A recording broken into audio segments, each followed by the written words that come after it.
Will you please bow your head, and I'm going to say a prayer, and in that way pray then with me.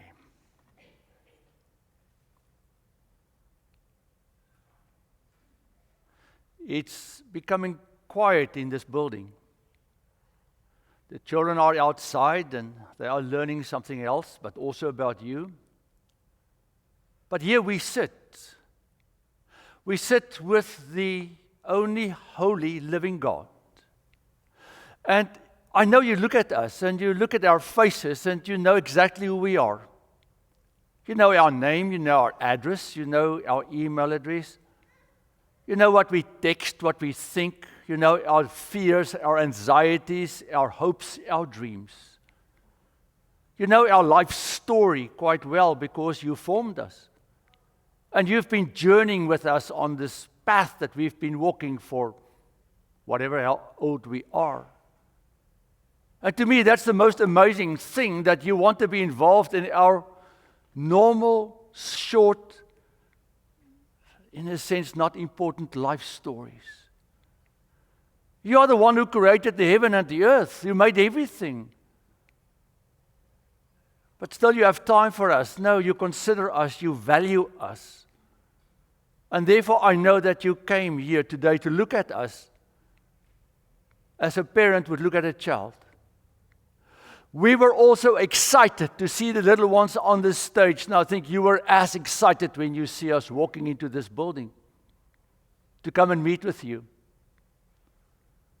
Lord, may our excitement also be back to you. May you see that we are also glad to be with you. I ask that you will use the words that I need to share today for all of us, to be words from you that will guide us and help us understand a little bit more about you and about life and about your will for us. And I ask this in the name of our Lord Jesus Christ, who makes it all possible. Amen. So I've been preaching about the Lord's Prayer for a while now. So if you are here for the first time in a long time, I'm in the middle of the Lord's Prayer. Now, if you want to know what I did before, all our sermons are online. If you go to YouTube and you just type in Church of the Lakes Orlando, there's another Church of the Lakes, but that's not us.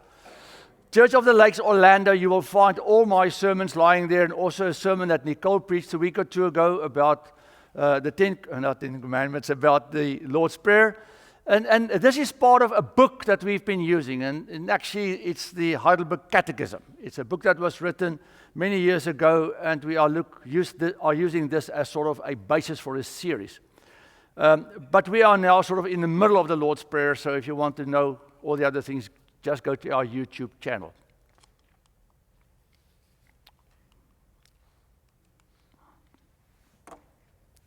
Debt. A word that is quite concerning to a lot of people. A reality that makes a lot of people lose their joy. A reality that makes a lot of people do not sleep well at night because they do not know how to get away from it. Debt burdens you down. Debt takes away your life in a sense because you become a slave of this debt thing that surrounds you. And because debt is such a huge issue in America, a lot of people struggle with it. I went and I did some research. Do you know that in the second quarter of 2023, the debt for credit card only in America has risen to more than $1 trillion? It's actually $1.03 trillion of credit card debt our people have in this country. It rose by $25 billion in one quarter.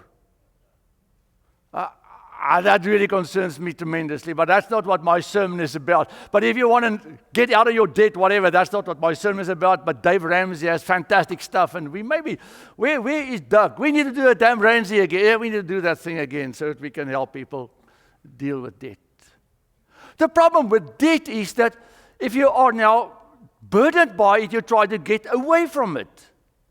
So I Googled debt relief. Man, you have no idea how many places, how many companies, how many programs popped up on my computer to help me get rid of debt. The interesting thing is that none of these guys say, okay, we will pay off your debt for you. None of them. They say we will try to help you get out of debt by teaching you certain things that you need to do, by being more disciplined, by cutting up your credit card, all of those things that you need to do. But at the end of the day, you are still responsible for the money that you have spent that was never yours. You are responsible for it. And that's what they tell you time and time again. You can't get away from this, really. And if you declare bankruptcy, in a sense, your debt goes away. That's a very complicated thing. But on the back end, somebody pays for it. You see, if you owe me money because I gave you some kind of service and you do not pay me, then I'm taking the heat on the other hand because I'm not getting paid for the hours that I've worked for you. That's just now an illustration. I think that's why the student debt thing was such a big issue in the media a while ago. It was a fantastic idea for the students. Somebody is going to pay off my debt. Do you know why I didn't fly? Because guess who's going to pay for that debt? You and I. It would just come back to us through taxes at the end of the day because somebody is going to pay for it.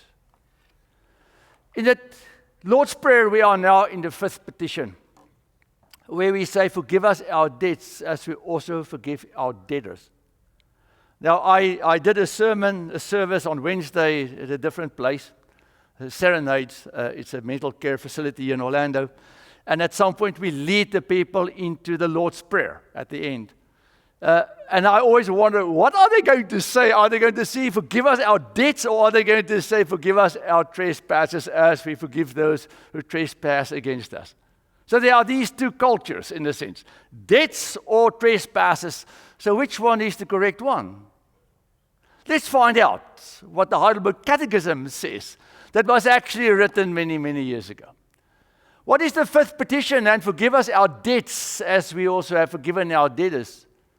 That is, be pleased for the sake of Christ's blood, not to charge to us, miserable sinners, our many transgressions, nor the evil which still clings to us, but also find this witness to thy grace in us, that it is our sincere intention heartily then to also forgive our neighbor. That is what the Heidelberg Catechism actually then teaches us about this. Forgive us our debts. You know, it has to do with one thing. If you pray this prayer, and all of you have prayed this prayer, Lord, forgive me my debts. Do you know what you're talking about? We are talking about sin.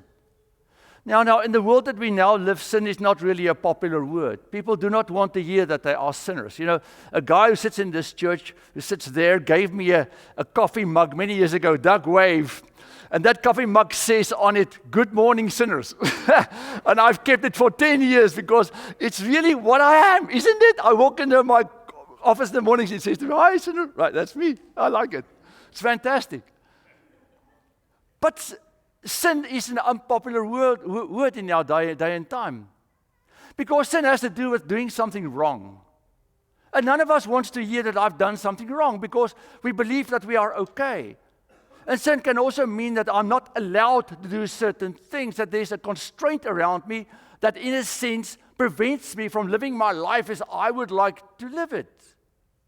I can remember when I was a child, I had one desire in my life, and that's just to grow up. I just wanted to grow up. Everybody would ask me, "Ferdi, what do you want to do one day?" I want to be a grown up. Why do you want to be the grown up? So parents won't tell me what to do anymore. My teachers will not tell me what to do anymore. I need freedom. Yeah, isn't that? That's what you do when you go to college. You're looking for this freedom thing. Once I spoke to a guy, I said to him, "Why don't you become a Christian? Why don't you give your life to Christ?" He says, "No, then I'm a child again. And I've got someone like a dad that's constantly going to tell me what I can do and can't do. And I don't want a regression life. I need my freedom." We live in a day and age of human rights where people are demanding their rights for every single thing. That I can make a decision about how I want to live my life and what I want to do with my life and my body and everything that I've got. It's mine. And I want to control it because I believe that I own it. And in our day and time, people are getting more and more irritated if you tell them they can't do certain things. I'm the president of our HOA. Just try to tell people to move their trash cans out of their driveway. Oh man, I promise you. You have received those letters, all of you. They are mad. I get these really stinky letters. You tell me to move my... I said, I did not even write the letter. But okay, that's okay. Sin is not doing something wrong. Sin is not doing something wrong. Sin is way more than that. You see, you find 5 different words in the Bible for sin. And I'm going to only talk about 2 today because I need to be on a flight to South Africa before this day is over. So you must be happy. Otherwise, I would have done all 5. I'm just... The first one is the word harmatia. That's a word in Greek. The New Testament was written in Greek, and there are actually 5 words that is directly translated by sin. But the core value of this word actually means to miss your goal. To miss your goal means that you are shooting at a target and you miss the target constantly, that you're not reaching what you are trying to reach. That is what the Bible teaches us what sin is in principle. Sin is not a transgression. Sin is not doing wrong because I broke a law. Sin has to do with the fact that I'm in no way reaching the goal that God has for me in this world. And the reason why I'm not reaching the goal that God has for me in this world is because I have replaced Ferdi. I've replaced God with my own goals. I've replaced Him and the importance of life and everything that's important to me with what's important to me and not really what's important to God. Sin has to do with the fact that at some point I said to God, I'm going to try this life thing on my own. So I will consider you, but I'm not going to value you for who you are. Sin means that I want a God, and I say this with respect. It's like having a pet. I want a dog with respect, not that I say it with huge respect, but the dog should not impede into my life really too much. The dog is in the backyard, and I want to do my thing. And when I have time, I take my dog for its walk. I will play with my dog, and I will make sure the dog has food and water. Otherwise, I'm doing my thing. With huge respect for many people, religion is a little bit like this. Religion is in the background while I'm doing my thing in the front. And I will have time sometimes to turn to God and say, hey, I'm here, I need help a little bit. I need to go to the doctor to make sure he knows what he's doing. Or I need to have some surgery. Now you need to help. Because my dog needs to protect me when danger comes. He needs to bark, otherwise he's not doing his job. That is the problem. And I must be honest with you, if I look at my life, sometimes I think about God in the same way. I'm doing my thing and God needs to be in the background to answer my prayers. That's sin. Sin means that I've got this extreme broken relationship with the Almighty. The one who created heaven and earth, and I have made him small. I've pushed him to the back of my life and my world, and I'm in control of everything. And I think he should be okay with it. You see, it has to do with God's integrity that I'm touching here. You see, it has to do with God's person that I'm talking about here. You see, the problem is that as we sit in this church and we think about God as a word. Or we think about God as a story. The story of Jesus. But what we need to do is you and I need to step outside of this building when it's dark and look up at the sky and look at what's created around us, and that's the God that I'm talking about. I'm talking about a God who created the moon and the sun and the galaxies and the Milky Way that's part of our galaxy. I'm talking about the God that with the Webb telescope and Hubble and all of these things we have found has created a universe that we do not grasp. Many times when I stand outside and look at the stars, I said to myself, how is it possible that God who made this even thinks about this little Ferdi standing here on the sidewalk? Why am I in any way important to him? Why is he valuing me? And I never even think about him. That's the core root of sin. It has this broken relationship where God created us to be close to us, but we have walked away from him. The second thing, and I don't want to keep you too long, is this word, ophelema. Ophelema actually is the word that you will find in the Lord's Prayer that I just read a while ago. Ophelema can be and should be translated by sin, or then debts, because the core of this word means debt. And why is it that it should be debts? Because the moment when you say transgression or anything else, it just has to do with what I have done. And the transgression can disappear, sort of. But the debt doesn't go away. You see, the word debt brings in the story of Jesus Christ immediately. Debt brings in the reality that I talked to you about a little bit, is that with my life, I'm slowly but surely piling up debt behind me because I'm on a daily basis not recognizing God for who He is. I am disobeying Him, I'm not recognizing Him, and I'm not giving Him enough glory. Those are the three things that we do not do. And I'm piling up all of these transgressions, all of these things against God that can't go away. Why not, you ask me? Because when God made Adam and Eve, He said, eat from that tree, break my commandment, and you will die. How can God go back on His own promise? How can God go back on the thing that He has said? Because it's His person, it's Himself that is being touched by our disobedience. So therefore, in the Old Testament soon, God saw that these people were in trouble, and He said, you guys need to bring sacrifices to the temple or the tabernacle. And those sacrifices were, in a sense, paying off the debt of your sin. So I take a little lamb or a dove or whatever, and I go to the altar, and I bring it there, and I sacrifice it. That thing dies.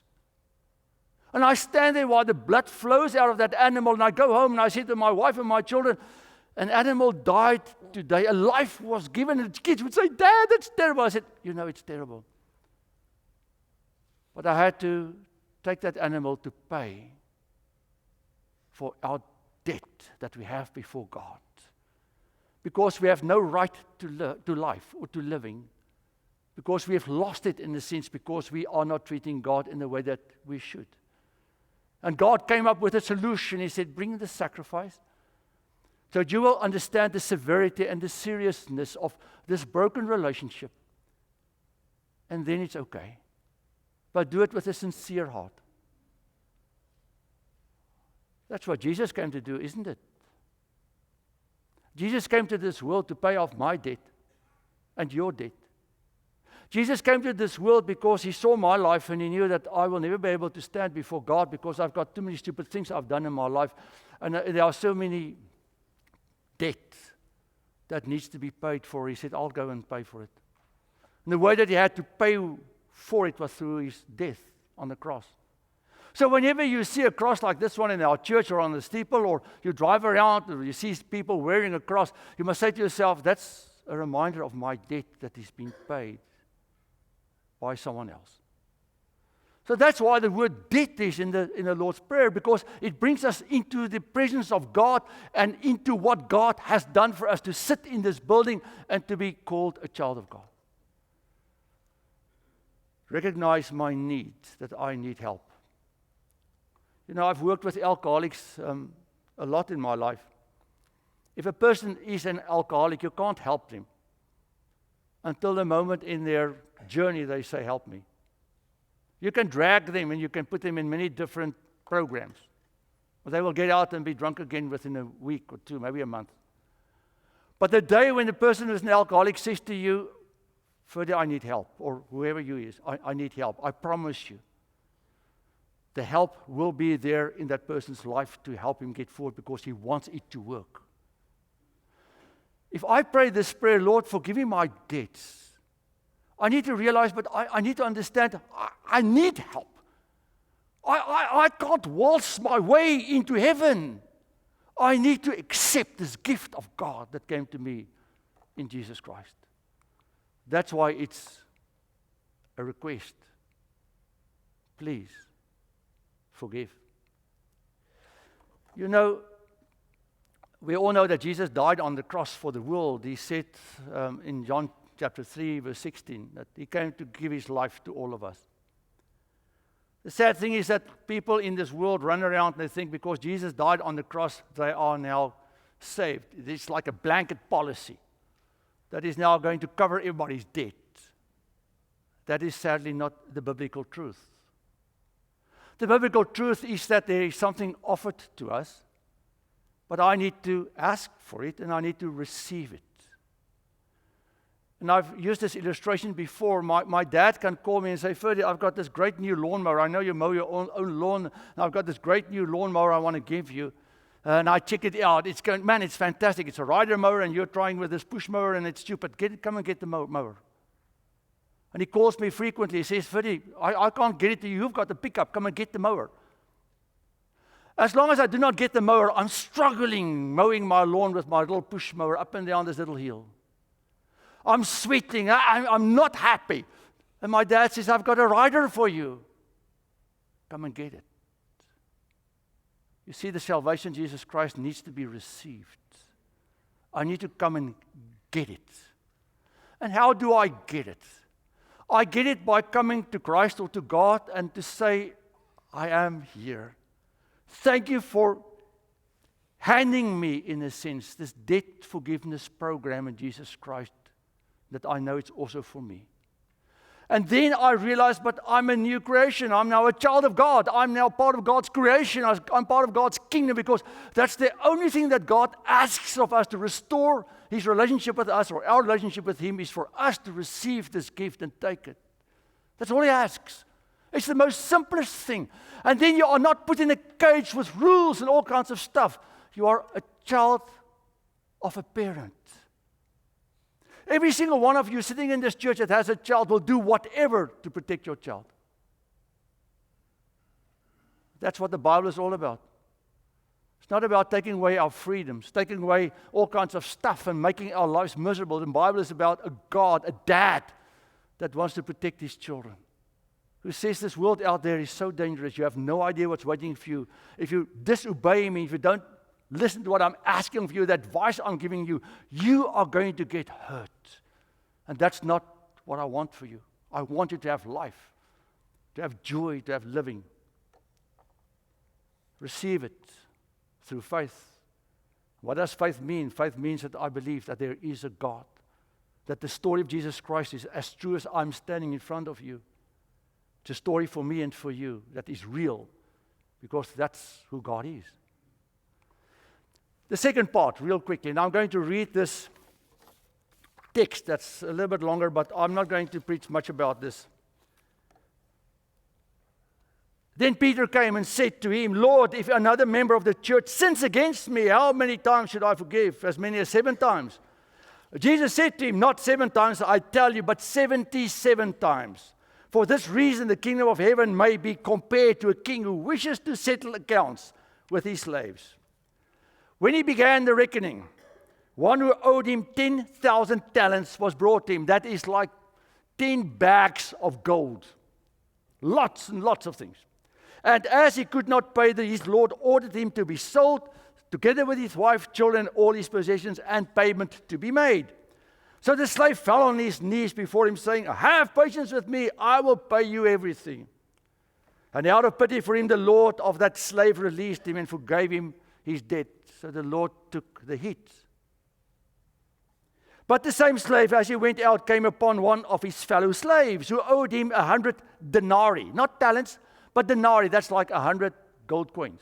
The other one is like 10 huge bags of gold, and now 100 silver coins.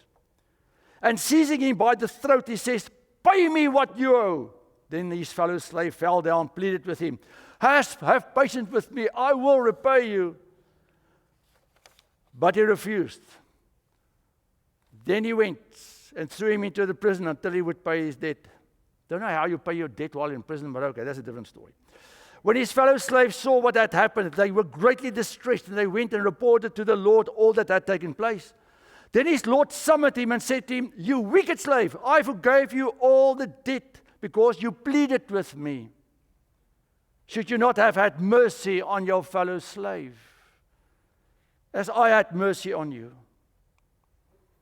And in his anger, his Lord handed him over to be tortured until he would pay his entire debt. So my heavenly Father will also do to every one of you if you do not forgive your brother or sister in heart.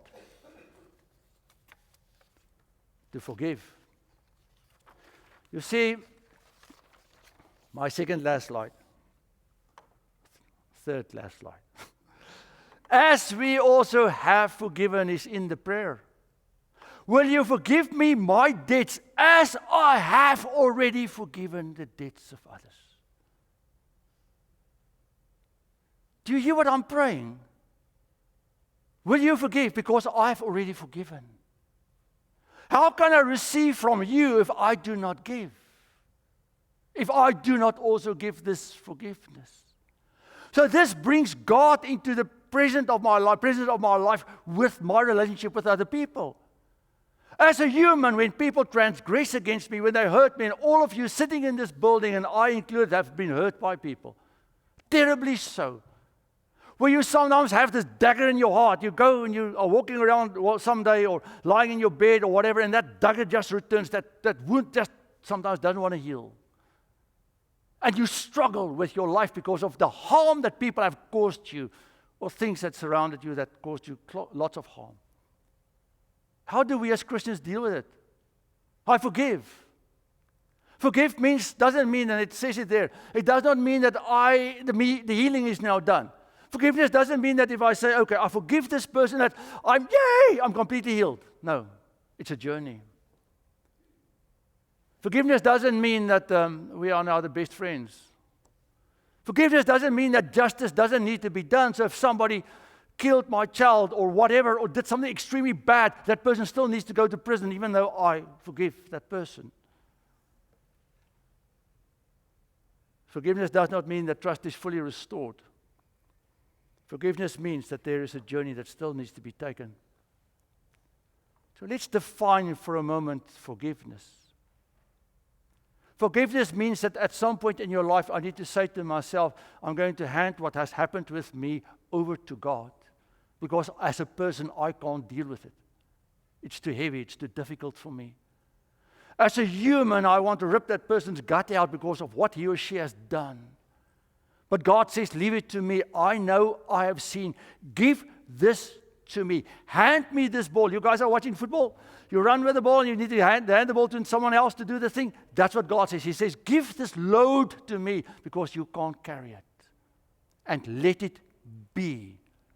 When that anger or resentment starts to rise up in your mind, replace it with something else. Replace it with something different in your mind about the fact that God has forgiven me, that God has got it.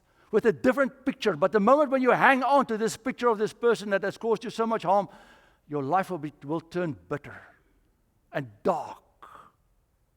And you are the one that's dying of the poison that you yourself are creating. And the other person who's caused you so harm has no thought about you many times. They don't even think about you. And you are walking around and you've lost your joy and you've lost so much in your life because you can't let go.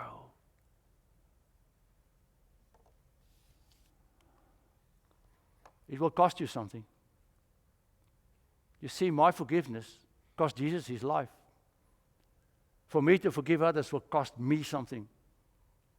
To sacrifice my resentment and my anger and my unwilling spirit sometimes to walk with people that I don't like, that caused me pain or harm. You see, forgiveness is never free. Debt always needs to be paid. And forgiveness is like a debt that needs to be satisfied. Who's going to take the hit?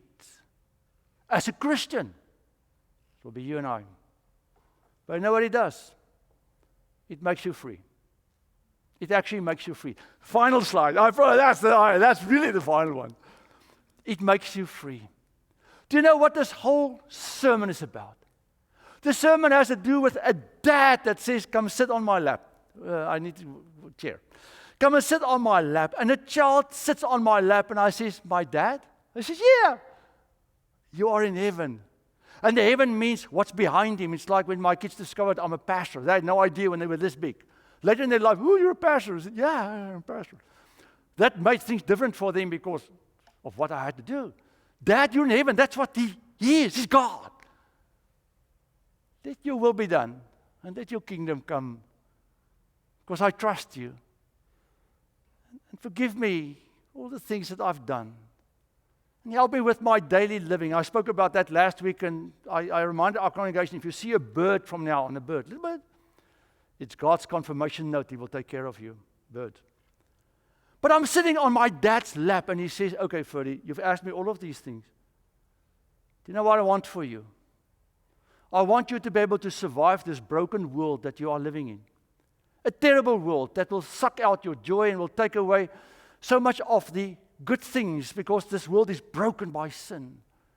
Now, I can't protect you from it all, but I can protect you from a lot of it if you just cling to me. If you just run home every evening. If you sit with me and ask me, what do I need to do now?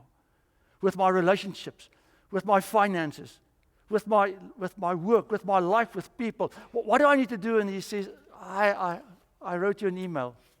It's thick, but please read it. Everything is in here. It's all there because I want you to be okay. I want you to be debt-free. To be able to wake up in the morning and look God in the eye and not be afraid. To wake up in the morning without resentment and hatred in your heart because you are free from the burden of people that harmed you. To live like how God wants you to live. Amen.